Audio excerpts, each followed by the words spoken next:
La producción de Otra Mañana se comunica con los nuevos Motorola Moto G34 5G y Moto G24. Hello, Moto. Otra Mañana, la campaña en debate. Propuestas, ideas, contraste, controversias, posturas, diferencias, ruido. ¿Qué dejó la última semana de la campaña electoral?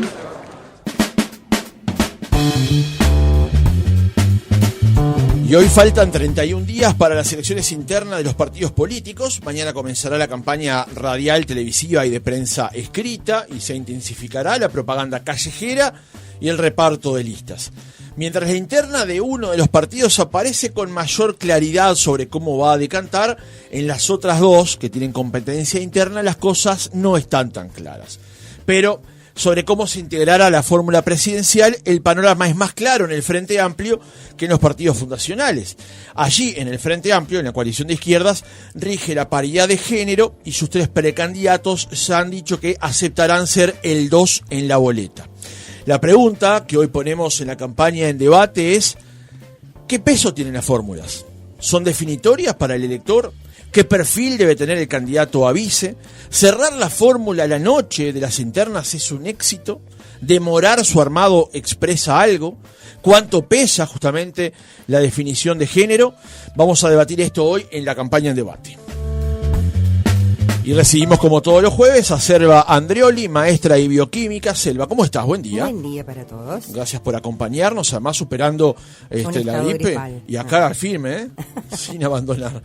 Graciano Pascale, abogado y comunicador. ¿Cómo estás, Graciano? Buen día. ¿Qué tal? Buen día, Francisco. Buen día a los oyentes. Y hoy, como una invitada muy especial, recibimos a Margarita Machado, abogada convencional e integrante titular del Comité Ejecutivo Nacional del Partido Colorado. ¿Cómo estás, Margarita? Buen día. Muy bien, buen día para todos ustedes y para toda audiencia. Es extraño esto, porque ayer cuando los terminé de conectar a los tres, resulta que se conocían por estudios, por amistades, por una cosa o por la otra, pero se conocen los tres. Sí. ¿Buen vínculo? Muy bueno. Y me encantaría que empezaran ellos, porque yo mucho la dinámica del programa no lo conozco, que comiencen. Bien, vamos a preguntar entonces. Que sé que vamos a tener un muy buen comienzo. Bien, hagámoslo entonces. Selva, a ver, ¿qué te parece? ¿Cómo ves el tema del cierre de las fórmulas presidenciales? Teniendo en cuenta que además, esto no lo puse en la introducción, pero lo podemos mencionar ahora, ¿hay ejemplos de que cerrar la fórmula rápidamente es exitoso y que no lo es? ¿Y hay ejemplos de que cerrar la fórmula con un paso a un tiempo determinado y con ciertas tensiones resulta un fracaso y un éxito? Hay ejemplos de las dos versiones, digamos. ¿Cómo lo ves vos? Bueno, hiciste muchas preguntas, son todas interesantes y creo que también hay que acudir un poquito a lo que fue la historia o la experiencia. Uh-huh. En algunos casos la experiencia indica que nosotros aprendimos, digo nosotros, cuando digo nosotros me refiero al Frente Amplio, que lo que pasó en la elección anterior, donde estaba cantado que Carolina tenía que ser la candidata a vice, esto no pasó, y esa forma de elegir a su compañera de fórmula de Daniel, creo que le costó antipatías y cierta situación de enojo en algunos sectores del FA. Es verdad lo que tú decís. Por ejemplo, con Mujica y con Astori, la fórmula demoró casi una semana en gestarse. Pero más o menos todos sabían que Astori iba a ser el hombre, digamos, estaba como claro que eran las dos personas que iban a competir con mayor, incluso hasta por su estilo, uno más bien más radical que el otro más centrista, o sea, hasta por su estilo los dos compaginaban. A mí lo que me gustaría, antes de dejar pasar mi parte, es que resaltar que el Frente está haciendo desde el año 19 una cosa que yo apoyo y que sorprendentemente no apoya sobre todo el partido de gobierno, que es la paridad. Yo estoy de acuerdo con la paridad. Es más, pienso que el Uruguay está súper atrasado en este tema. Ya hay unos 6 o 7 países en Latinoamérica que usan la paridad en sus listas. Y bueno, por ejemplo, en Argentina, para poner un ejemplo, más del 40% son mujeres en el Congreso. Entonces, nosotros tenemos un 19 punto y algo, que ahora se transformó por la renuncia de algunos senadores a la banca que pasaron a ministerios y por los problemas que hubo en este gobierno tan complejo, tan complicado. estamos alrededor de un 23 y algo, pero de todas maneras muy lejos del 51% que representa la sociedad uruguaya. Entonces, nada, me parece que eso es un hallazgo, me parece que no le hace bien a Laura Raffo, que es la otra candidata mujer, las cosas que dijo Álvaro Delgado en el sentido de, bueno, hay que evaluar, etcétera, pero prácticamente la cortó en sus aspiraciones a completar la fórmula. Pero bueno, son temas de otro partido. Quería resaltar que la paridad en el Frente Amplio es un hecho. Graciano. Yo creo que lo que planteaste es muy interesante. La primera reflexión que yo haría es que la fórmula tiene importancia para adentro, hacia adentro del partido político, no tanto hacia afuera. ¿Por qué? Porque históricamente la conformación de las fórmulas, y hablo del periodo post-dictadura, pero también del periodo pre-dictadura, donde regía otro sistema electoral, y la elección interna, de hecho, se hacía el mismo día que se hacía la elección nacional. Es decir, en la legislación anterior, los partidos podían presentar más de una fórmula a la presidencia de la República, y de hecho ocurría la elección interna ese mismo día, porque la gente votaba el partido y dentro del partido votaba la fórmula que quería, que prefería, y eso determinaba el orden de prelación de los candidatos. O sea, siempre hubo elección interna. Lo que pasa es que ahora es previa a la elección nacional y obliga al partido a llevar un único candidato. Antes la elección interna se hacía el mismo día. Y entonces todos los que votaban a un partido X se sentían convocados porque tenían un candidato de preferencia. Este mecanismo, que nace, cuando el Frente Amplio estaba a punto de ganar la presidencia con la legislación vieja, de alguna manera pone, fronteras dentro de los partidos, porque si la elección interna la gana el candidato A, los partidarios del candidato B o C, capaz que no se sienten muy tentados de acompañar a ese candidato A, porque por algo estaban con los otros. Entonces la tarea de surcido del partido hacia la interna es más complicada todavía. Por eso yo decía que la conformación de la fórmula impacta hacia adentro del partido, hacia adentro. ¿Y en qué sentido impacta? En el sentido de que la fórmula apunta a que los sectores más representativos del partido se vean reflejados en la fórmula. El líder del sector triunfante ocupa el primer lugar, el segundo ocupa el segundo lugar, y de esa manera en la convención se surce aquello que pudo haberse dañado durante la campaña electoral. No es fácil y hay excepciones. Se lo señalaba la excepción del Frente Amplio en la última elección, donde la fórmula no fue Daniel Martínez, Carolina Cose, el primero y la segunda, sino que Daniel Martínez eligió una candidata de su preferencia. También ocurrió en el Partido Nacional, donde por la diferencia abrumadora que obtuvo Lacalle Pou con respecto a los otros candidatos, él se sintió avalado, por la ciudadanía que votó a su partido, se sintió avalado para elegir él a la candidata, en este caso a la vicepresidencia, que no había competido, no era una candidata. Él dijo, bueno, yo quiero que mi compañera de fórmula sea Beatriz Argimón. Entonces, hay ejemplos de los tipos. En el regreso a la democracia generalmente ha sido así, ha sido el acuerdo de los distintos sectores. La primera vez, Sanguinetti-Tarigo, Sanguinetti encabezando el sector mayoritario, Tarigo el segundo, Lacalle-Aguirre, también representando los dos sectores del partido. En aquel momento, Sumarán, que era el candidato que enfrentaba a Lacalle, no fue el elegido por Lacalle, pero de todas maneras Lacalle pensó la fórmula tratando de unificar al herrerismo con el wilsonismo, los representantes de todos los sectores. También ocurrió en el Frente Amplio. Sanguinetti lo hizo en el segundo periodo con Batalla, cuando él eligió a Batalla, Batalla se reintegró al Partido Colorado y él le ofreció a Batalla la vicepresidencia. O sea, era el poder de Sanguinetti, el líder del partido, el que dijo, bueno, yo quiero que mi candidato sea fulano. En el Frente Amplio ocurrió en menos ocasiones, sobre todo cité el caso de Daniel Martínez y Graciela Villar, pero cuando Tabaré Vázquez gana la primera vez la presidencia, él de alguna manera elige al vice, que fue Nino Boa. Sí, yo lo había elegido en la elección anterior. Claro, pero fue una incorporación que él trajo del Partido Nacional, de alguna manera dijo, bueno, está. Cuando había creado el encuentro progresista. Pero después, cuando gana Mujica, en la segunda, el segundo periodo, el candidato era el segundo, Astori. Y cuando Vázquez gana la segunda presidencia, la tercera consecutiva del Frente Amplio, es el segundo, que es Sendik, el que integra la fórmula. Quiere decir que entonces la fórmula importa, para mi punto de vista, hacia adentro del partido. Cómo la fórmula permite unificar los sectores que hasta el día antes de la elección estuvieron enfrentados. Cuando decías eso de que tiene más impacto hacia adentro que hacia afuera, Selva hizo una mueca. A ver, ¿por qué?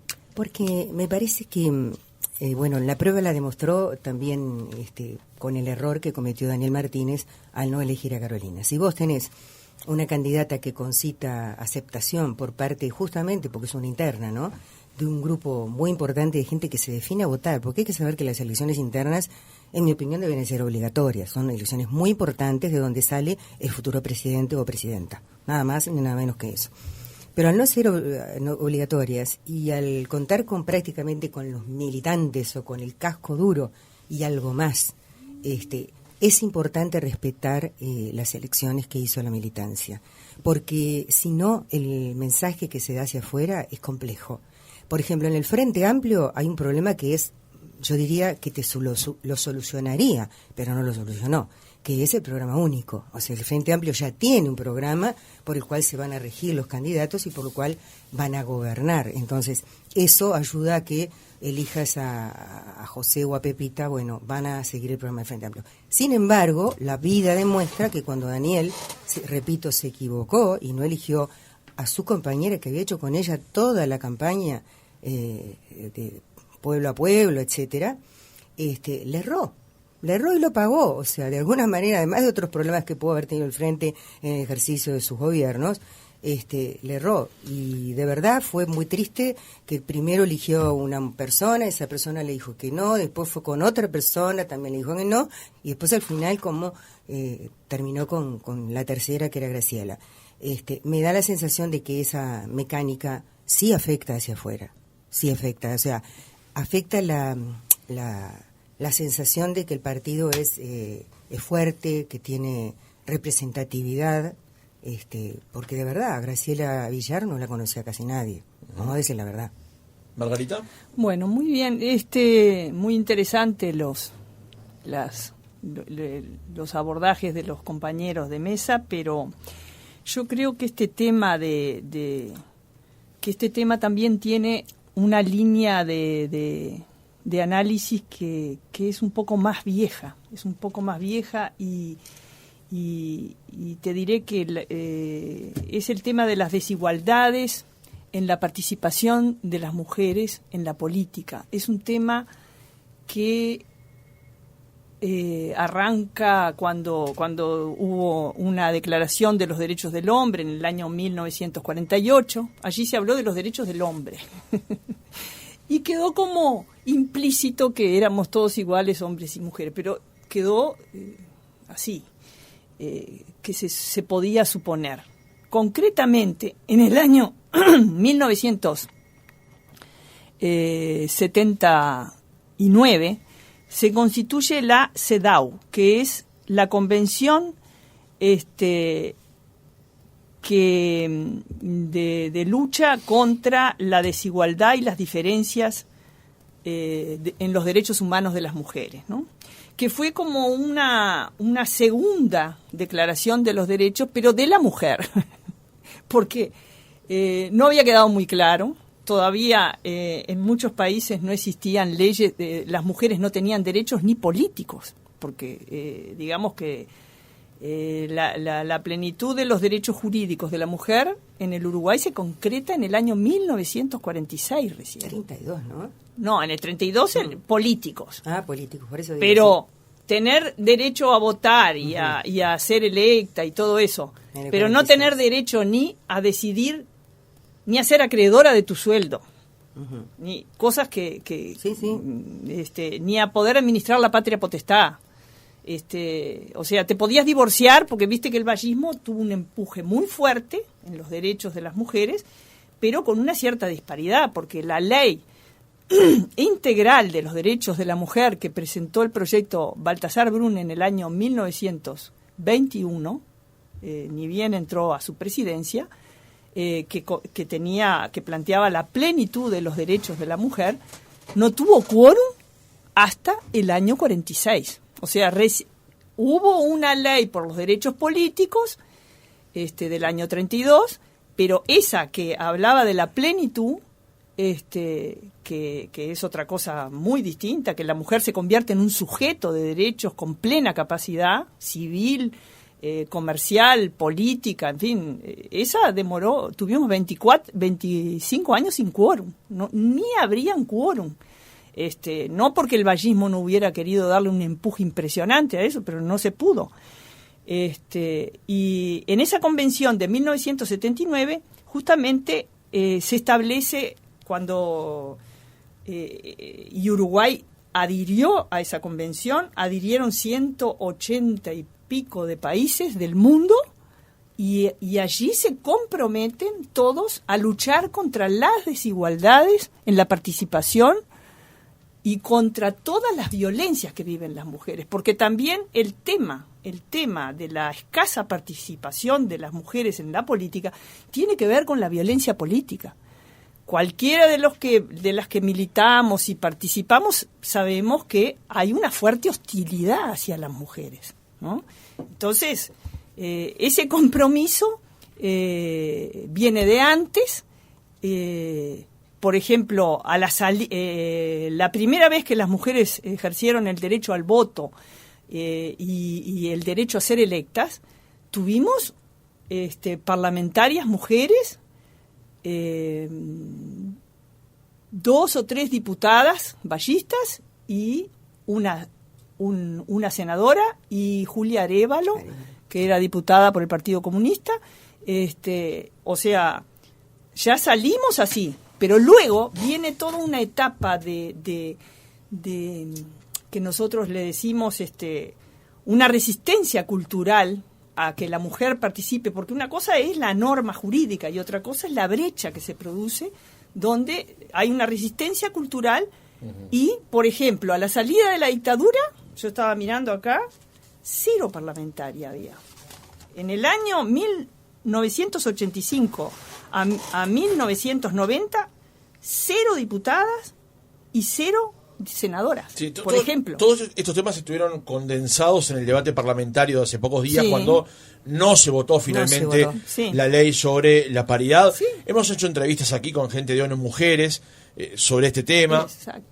Por ejemplo, a mí me impresionó un libro de ONU Mujeres que se emitió se publicó hace, creo que son 2 o 3 años, que se mostraba la pared de los presidentes de ANCAP, de los titulares de ANCAP, y había una sola mujer. En toda la historia de ANCAP, una sola mujer, que era Marta Jara, como presidenta. Ahora, ¿qué incidencia crees que tiene eso, lo que traes al debate con respecto a la formulación de las fórmulas presidenciales? Por ejemplo, lo que señalaba Selva con respecto a, por ejemplo, que en el Frente Amplio es una norma escrita, pero que sea una norma no escrita en todos los partidos, que tenga que haber efectivamente paridad de género a la hora de conformar la fórmula. Claro, lo que pasa es que tendría que nosotros como país, y digo toda la comunidad, el sistema político, todos los partidos políticos, los militantes, todos tenemos el compromiso de resolver esas desigualdades, porque a nivel o sea, puede ser a través de estas leyes de paridad, que se llama leyes de discriminación positiva, o leyes de compensación, le decía Vaz Ferreira. Imagínate que Vaz Ferreira en sus análisis sobre feminismo decía que eran leyes que compensaban una desigualdad que él la reconocía. Y hablaba de que el vallismo ejercía un feminismo de compensación. O sea, esos son conceptos que son herramientas, pero lo más importante es que no hubiera necesidad de esas cosas, que realmente no hubiera hostilidad, y que cuando se arman las listas no se empiece con esas cosas de que las mujeres son incapaces de esto, o no les gusta la política, o esto, aquello, y terminan las listas siempre salvo luego que se aprobó la ley de cuota, empezó a aumentar un poco más la participación de las mujeres, pero hay un freno de mano cultural impresionante hacia la participación de la mujer. Graciano. Es un tema, obviamente, es un tema muy polémico. Muy complejo. Y yo creo que todas las opiniones, obviamente, uno tiene que escucharlas y cada uno después se forma su opinión. El enfoque que yo tengo difiere del que planteaban las compañeras, en primer lugar porque la democracia no representa sexos. En la democracia se representan ideas, valores, principios, programas, de los cuales pueden ser portadores hombres o mujeres según lo defina cada partido. O sea que lo primero es qué representa cada partido. Los abanderados de cada partido los elige el propio partido. No hay ninguna norma que prohíba o que impida o solamente favorezca o que establezca determinados requisitos que excluyan a la mujer. Si hay una norma. Perdón. Pues todos nos escuchamos, si no, después perdemos el hilo, ¿no? O sea, cada uno de nosotros, cuando habla el otro, está en su cabeza pensando otras cosas, y si las va a decir, el otro compañero pierde el hilo. Los casos que ponía Margarita, yo creo que justamente, a mí me parece que abonan mi enfoque, en este sentido. El avance que tuvo el país fue el de eliminar barreras legales. Ella lo señaló. Las mujeres hasta, hoy cuesta decirlo, porque, o sea, la gente puede pensar, ¿cómo esto? Sí, es verdad. No tenían derecho a voto. Había una barrera legal. La ley decía. Entonces se eliminó eso y fue un avance. Ahora, ese avance se logró, no hay ningún retroceso. Lo que se plantea ahora es completamente diferente. No se pide eliminar una barrera legal. Se pide forzar desde la ley, desde el Estado, a que algo superior al partido político le diga al partido político cómo tiene que conformar sus listas. Y eso, para mi sensibilidad democrática y republicana, es negativo para la democracia. No existe discriminación positiva o negativa, existe discriminación. Y la discriminación siempre es negativa. Por más que le pongan el nombre de positiva, siempre es negativa. Y la aspiración de que se compartan las listas hombres y mujeres, que puede ser legítima, yo no discuto eso, no discuto la legitimidad. Pero el mecanismo no es este. El mecanismo es mucho más sencillo. Es abrir las listas, no permitir y dejar de entronizar el dedo del que hace la lista. Hoy van a aparecer todas las listas. ¿Cómo se hicieron las listas? ¿Quién hizo las listas? Las listas se hacen en un cuarto cerrado con llave, se ponen 4 ciclos. ¿Quién va primero? ¿Fulano? Che, mirá que tenemos que poner una mujer. Ah, bueno, ponía fulana. De esos 4 o 5, los 4 o 5 son hombres la mayoría de las veces. No, pero sí, a ver, pero eso, porque pasa dentro del partido. Pero a lo que voy es, tú, Francisco, que sos una persona inteligente, me seguís el razonamiento. Perfectamente. O sea, el mecanismo que yo creo que es legítimo, ¿quién es el 50%? Perfecto. 60, 80, sin límite, pero que la gente elija. No que haya la ONU o las Naciones Unidas o la OEA o el CIPAJ o lo que sea que le diga al país o a los partidos cómo tiene que actuar. Porque eso es limitar la soberanía de los partidos. Y limitar la soberanía de los partidos es limitar la soberanía popular. Eso es contra la democracia, no es a favor, es contra la democracia. Que alguien de afuera te diga cómo tenés que hacer la lista, poneme a esta mujer acá, este hombre acá, este va tercero, segundo, suplente. Eso lo aceptaron porque, bueno, yo qué sé por qué lo aceptaron, no sé. Considero que es un error y el avanzar en ese camino profundiza el error. La solución es abrir las listas y que cada ciudadano elija al que se le dé la gana. Al que se le dé la gana. Si quieren que sean todas mujeres, ponen la lista. Tic, tic, tic, todas mujeres, 100%, ni 50 ni 30, 100. Y se termina la discusión. ¿Por qué tenemos que seguir discutiendo una cosa que es contraria al sentido común? No hay ninguna limitación para la mujer como lo había antes y que era injusto. Ahora no la hay. Vamos con Selva, una vuelta más con Margarita y cerramos porque la idea del debate era político y no solamente sobre el tema de género. Bueno, Selva, completamente dale. En desacuerdo con Graciano. Completamente en desacuerdo porque además me sorprende... Qué aburrido sería que fuera al revés. Me sorprende que una persona inteligente como él no se dé cuenta que los que tienen la sartén por el mango son los hombres. ¿Y ustedes por qué dejan y como la sartén por el mango la tienen los hombres y la siguen teniendo... Ellos son los que determinaron, por ejemplo, y sí, claro que hay forma de hacerlo, con los pies, o sea, no votando, bajando la mano, yéndose, etcétera, no votaron la ley de paridad.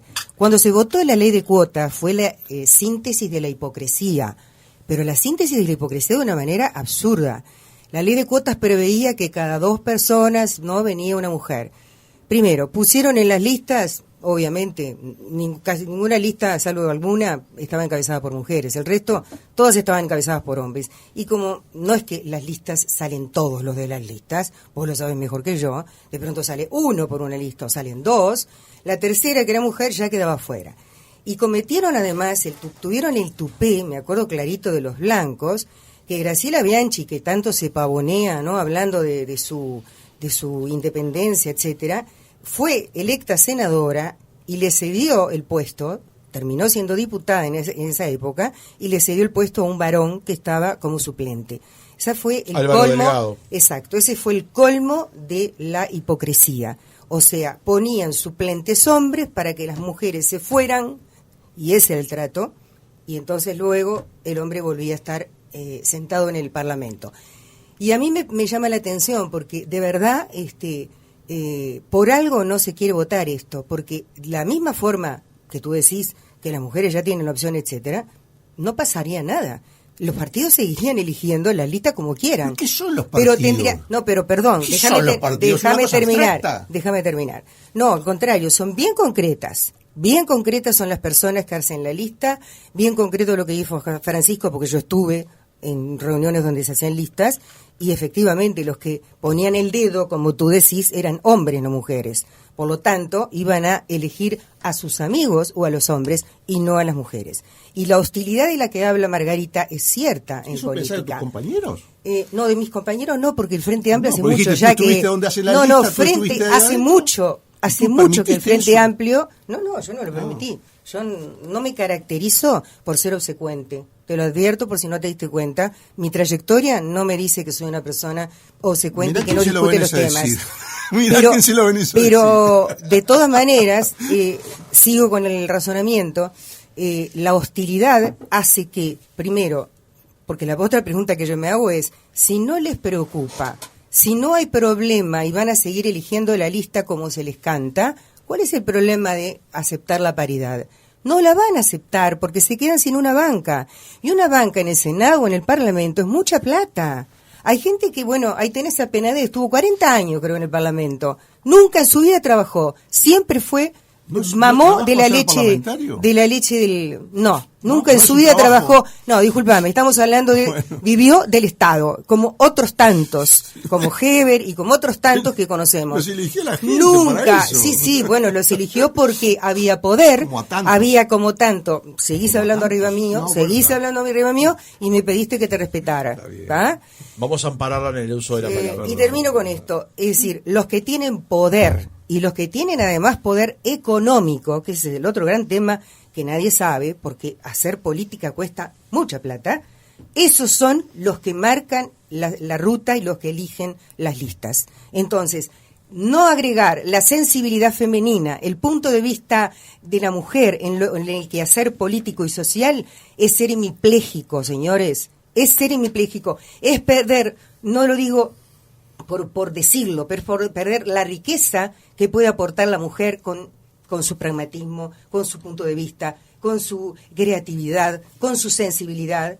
Y sin embargo hay hombres que les importa un rábano eso. Y esa es la verdad de la milanesa. No nos hagamos los cuentos de que esto, no, que viene por otro lado de la cosa. Es así, no dejan el sillón. Margarita, y cerramos este tema. Bueno, sí, enganchando un poquito con lo que dice Selva, el primer hombre feminista del Uruguay fue José Pedro Varela. Ahí en ese libro nosotros hacemos una cita de una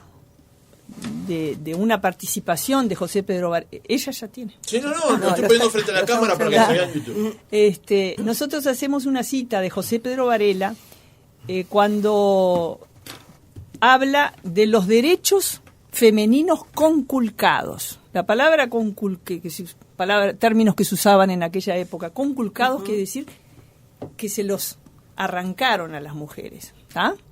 Y dice que esa es una causa que también se unía con la causa de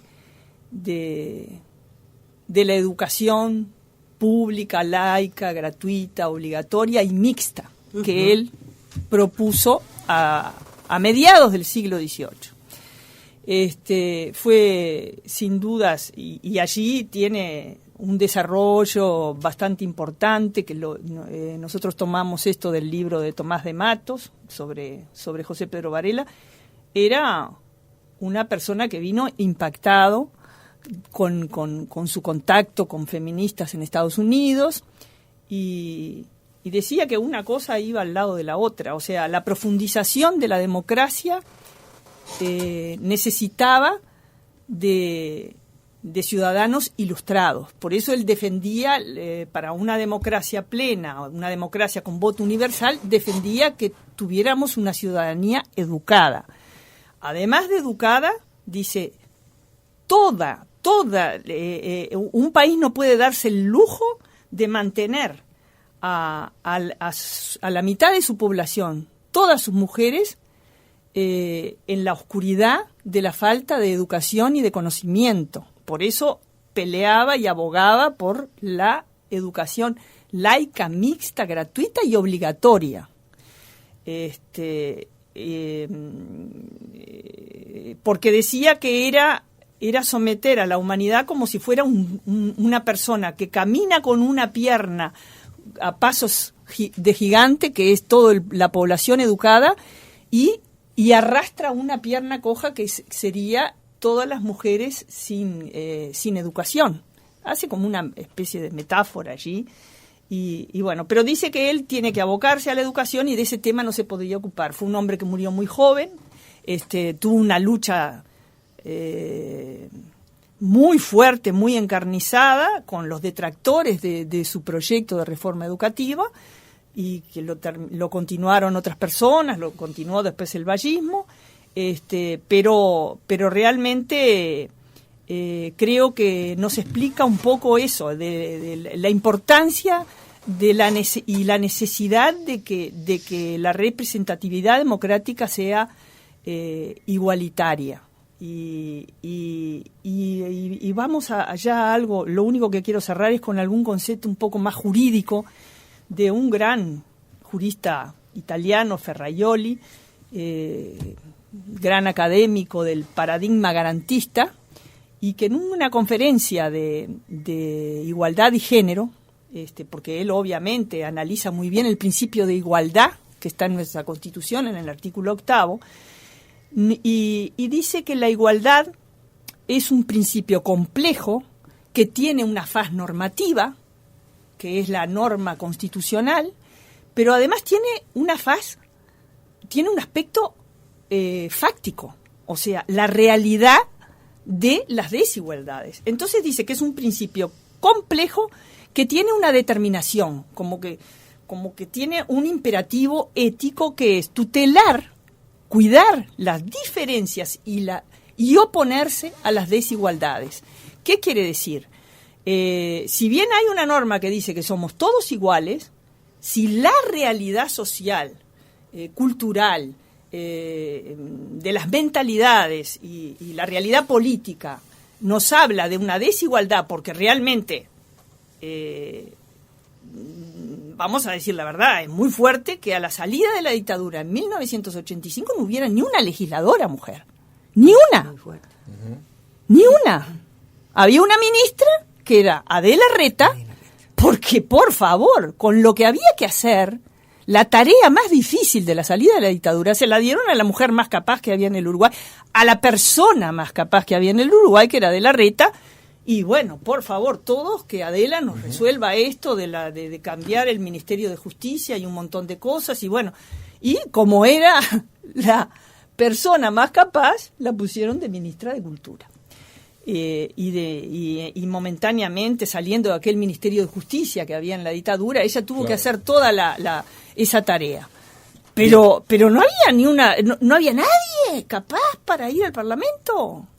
Entonces, ¿qué quiere decir? Hay una realidad de desigualdad, y juristas como Ferraioli, también varias sentencias de la Suprema Corte de Justicia, porque varias veces se presentaron pedidos de inconstitucionalidad de varias leyes de estas de compensación, como la ley de género, y en esas sentencias se citan opiniones de Justino Jiménez de Aréchaga, de Gross-Spiel, diciendo que cuando la norma genera una especie de compensación contra la desigualdad, no está violando el principio de desigualdad. Y por eso las sentencias salieron en el sentido que pienso que todos tenemos que leerlas un poco, revisarlas y analizarlas. Obviamente planteaba en el inicio varias preguntas vinculadas a la conformación de las fórmulas. El tema de género nos ha copado buena parte del tiempo, ya estamos a 10 minutos de cerrar el programa. Quiero volver sobre el tema de la fórmula y el peso político de las mismas. Ustedes más temprano ponían el ejemplo de lo que ocurrió en la campaña anterior. Creo que Graciano fue cuando mencionó el hecho de cuando la calle Pou eligió a Beatriz Argimón. Correcto. Es cierto que fue una decisión personal, pero que consultó con los otros precandidatos. También es cierto que tiempo antes la había empujado de alguna manera a ser presidenta del directorio del Partido Nacional, con la visibilidad que eso tiene. Selva, por su parte, planteaba lo que ella entiende es un error de la conformación de la fórmula del Frente Amplio en la elección anterior, donde Carolina Cose era como el número opuesto, digamos, pero le eligió de otra manera. La explicación que él da es que lo que le habían dicho los politólogos, los encuestadores, los analistas de opinión pública, era que Cose no sumaba en la dirección a donde tenía que ir a buscar los votos. Esa fue la explicación que dio hace poco en un reportaje en un programa de streaming. La pregunta que les hago es, ¿qué tiene que tener la conformación de una fórmula para ser exitoso desde el punto de vista político? En Estados Unidos, por ejemplo, para tirar una variable se busca que cierre brechas de género, aumente las bases, aumente el peso en las bases y sume un perfil que el candidato a presidente no tiene. Hay un ejemplo conocidísimo que es el caso de Sarah Palin, por ejemplo, acompañando a John McCain en las elecciones, que se transformó en un fenómeno de por sí. Y hay otros candidatos a candidato a vice que no tienen ningún peso relativo. Esta pregunta, Graciano, ¿cómo lo ves? Una precisión con relación a los casos de Daniel Martínez y la calle Pou como candidatos a la presidencia.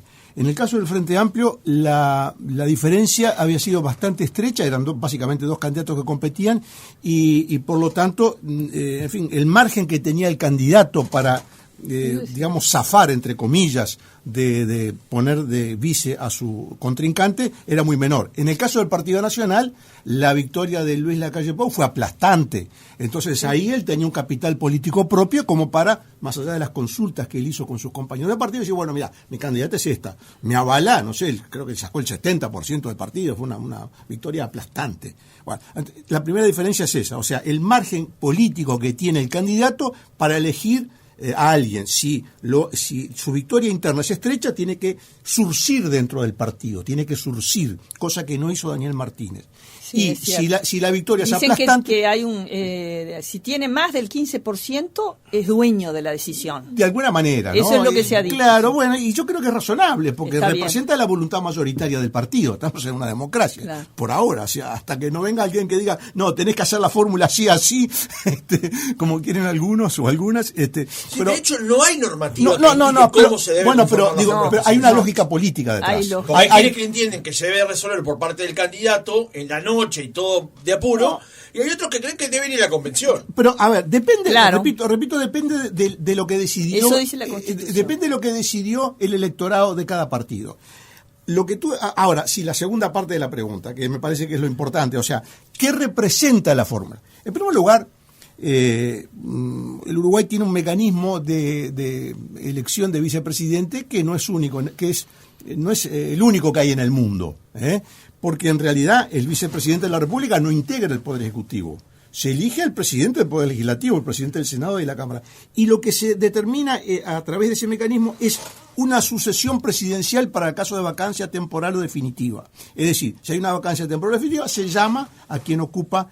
Luego del vicepresidente, sí, está previsto en la Constitución el titular de la lista al Senado, el lema más votado, etcétera, etcétera. O sea, hay un mecanismo que continúa la sucesión. En otros países, si se muere el presidente, hay que hacer elección de vuelta, porque no hay un mecanismo previsto de sucesión. O sea, estamos eligiendo al suplente temporal o definitivo del presidente de la República. Como dicen en Estados Unidos, el vicepresidente está a un soplo de corazón desde la salón oval de la Casa Blanca, ¿no? Está a un soplo de corazón. Muchas veces tiene que cumplir el rol cuando viaja por eso.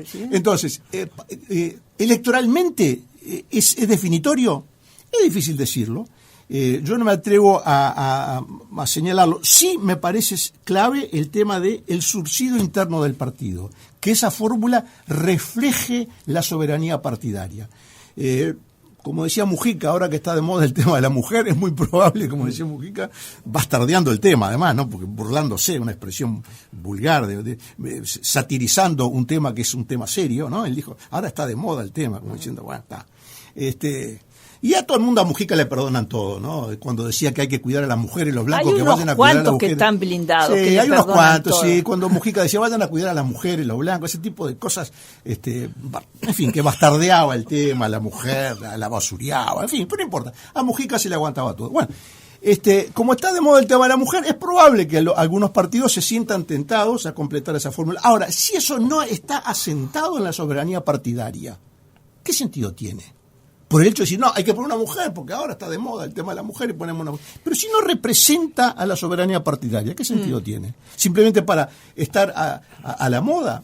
Me parece difícil. Distinto es cuando se puede complementar, por ejemplo, otros complementos, sí, yo creo que son válidos. Montevideo Interior, por ejemplo, ¿no? Un hombre de Montevideo, un hombre del interior. Una mujer del interior también. Bueno, digo... A ver, no, jamás se lo permitiría. No, pero digo, estamos hablando en el sentido que habitualmente se habla de hombre como ser humano, como representante del género humano. No vamos a entrar en esa pequeñez de hombre, mujer, te dijo hombre, pero pues es una mujer. Te van a pedir que te desconstruyas un poco. Sí, ahí está, que me deconstruya, sí. El otro día vi una película, de una comedia española muy, muy divertida, de unos tipos que iban a la deconstrucción. Te recomiendo Siempre habrá un mañana, que es italiana. ¿Qué cosa? Una película italiana que se llama Siempre habrá un mañana. La voy a ver. La tenés cerquita. Pero mira, yo tengo 3 hijas mujeres, tengo Sí, mi mujer, por tengo mi madre, pero yo viví en un mundo femenino. Con A mí Asunta. A mí no me van a explicar lo que es el poder de la mujer. A mí no me... Bueno, lo pueden explicar a cualquiera. Bueno, entonces, se puede complementar Montevideo Interior. Hombre o mujer también puede ser, ¿por qué no? Yo qué sé, capaz que sí.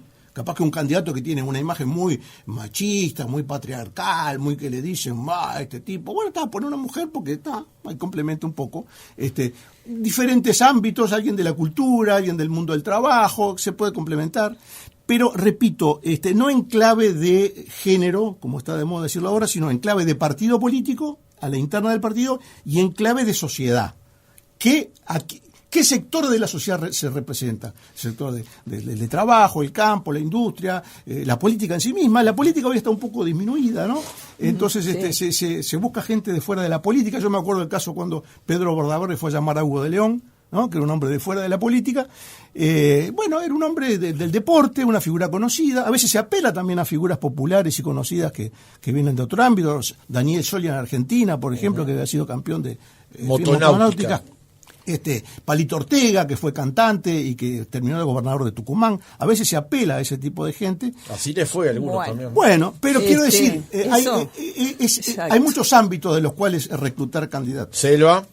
Bueno, voy a traer el tema al Uruguay, que es lo que nos importa, porque las elecciones van a ser en Uruguay. A mí me parece que la representatividad también está dada por la cantidad de votos que las personas reciben en las internas. Y la prueba está de que en aquella elección los votos, como decía recién Graciano, era una diferencia no tan sustantiva, sí, y tenía que haberse respetado esa decisión. En este momento, yo diría que en el caso del Frente, Orsi y Carolina, bueno, las encuestas dan variaciones diferentes y con fotos distintas, y bueno, no estoy de acuerdo, lo quiero decir en este micrófono, con que Lucía salga a decir que si gana COSE no ganaría las elecciones el Frente. Me parece un error, no estoy de acuerdo. Independientemente de que yo opte por otro candidato, me parece que ambos dos son excelentes candidatos, que ambos dos se complementan porque tienen una formación distinta y también un perfil diferente, tanto en la negociación como en el abordaje de los temas, o sea, que creo que sería una fórmula muy competitiva, muy buena para el Uruguay de hoy, o sea, para el Uruguay que necesitamos sacar adelante. O sea, yo creo que la fórmula importa y mucho, no es una cosa baladí. Margarita. Bueno, ya que se está hablando de las últimas elecciones también, que fue una época donde yo estaba un poco más activa políticamente, era la presidenta de Ciudadanos, Y cuando se resolvió el tema de la fórmula, en primer lugar, tengo que aclarar que Ernesto Talvi resolvió que él tenía una distancia tan grande de Sanguinetti que él dijo, yo voy a decidir, y demoró unos cuantos días, no sé por qué, porque era una persona muy, no sé, encerrada en sí mismo, y pasaron como 10 días para designar a Robert Silva como su candidato a vicepresidente.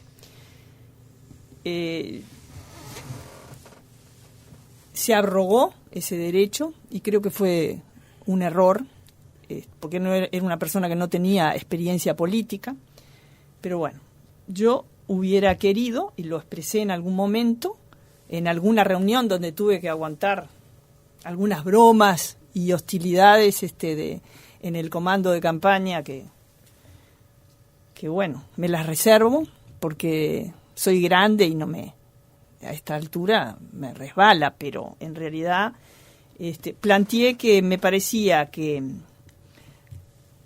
en el Partido Colorado siempre fue muy exitosa la opción de poner de vicepresidente a una persona del otro sector, porque por un tema que es muy importante en la orgánica del partido, que es el respeto de las minorías y la valorización de las minorías. Pero también le dije, no por un tema de moda ni de nada, sino por un tema de principios y por un tema de ese compromiso que tenemos todos los uruguayos desde 1979 de cerrar brechas, como hacen los americanos, como lo hacen los finlandeses, como lo hacen en Noruega, como lo hacen en los países nórdicos, donde son mujeres primeras ministros, hombres, van alternando con naturalidad. Me parecía que tenía que ser una mujer y de la otra agrupación. Y bueno, y Ernesto Talvi dijo, no, tiene que ser esta persona, y porque es la persona que yo quiero, en una cuestión muy así. Claro, lo entiendo porque era una persona que nunca había estado en la orgánica del Partido Colorado y no entendía esa manera de ver las cosas, muy ballista, de respetar, porque el Partido Colorado tuvo de todo, fue el partido que más elecciones ganó, porque supo convivir con distintas posturas en su interna. Creo que eso es una sabiduría de la cual pueden aprender otros partidos. Y me parecía que tenía que ser una mujer del otro grupo. Del grupo lo planteé, se reían, no sé qué, fue bastante fiera la negociación, porque participé un poco de alguna reunión donde ese tipo de cosas se definieron, y fue un desastre. Porque o sea, que veníamos con total éxito. Claro, con total éxito, pero sobre todo el partido venía en un embalaje interesante que lo veníamos midiendo, acercándonos mucho a la calle. Se tomó esa decisión. Y punto número 2, no sé qué le pasó a Ernesto Talvi, que desapareció en un momento, que estaba enfermo, qué sé yo, y no salió más. Y el partido empezó a desinflarse. Cuando llegamos a octubre, seguimos en ese techo de 12%, pero tuvimos la posibilidad de ir a más, y por errores estratégicos. Por eso creo que la fórmula es muy importante tener en cuenta todos los factores, inclusive el tema, ese viejo compromiso que tenemos todos los uruguayos, todo el sistema político, de cerrar brechas. De forma cable gráfica, porque ya estamos pasados de hora. Cerrar la fórmula la noche de la elección es un éxito, y que pase el tiempo es un fracaso. ¿Cómo lo ven? Muy breve, Graciano. Si el partido tuvo una elección, una campaña previa muy agitada, muy dividida y muy fraccionada, es un éxito hacerlo en el menor tiempo posible. ¿Selva? Para mí depende. Creo que puede ser exitoso incluso si el partido tuvo una campaña competitiva. Es como tomar una decisión rápidamente sin permitir que se fraccione o se fragmente el entusiasmo de la gente. Margarita. También creo que lo antes posible es una buena opción, porque pero ya te digo, basado en principios, en modelos de gestión, en valores partidarios que te determinan en un sentido o en el otro, no en una cosa que, bueno, tengo más diferencias. O sea, como tengo una enorme diferencia de voto, porque creo que lo de Lacalle fue muy inteligente. Fue esa misma noche y tuvo en cuenta cosas que en la interna de su partido son valores que los estuvieron rigiendo. Creo que eso es muy importante. Sí. Selva, Graciano, gracias por haber estado como siempre los jueves. Muchas gracias a ti. Muchas gracias. Y a los oyentes. Y a Margarita, un gusto incorporarte esta mañana. Gracias por haber venido. Bueno, muchas gracias y un placer realmente.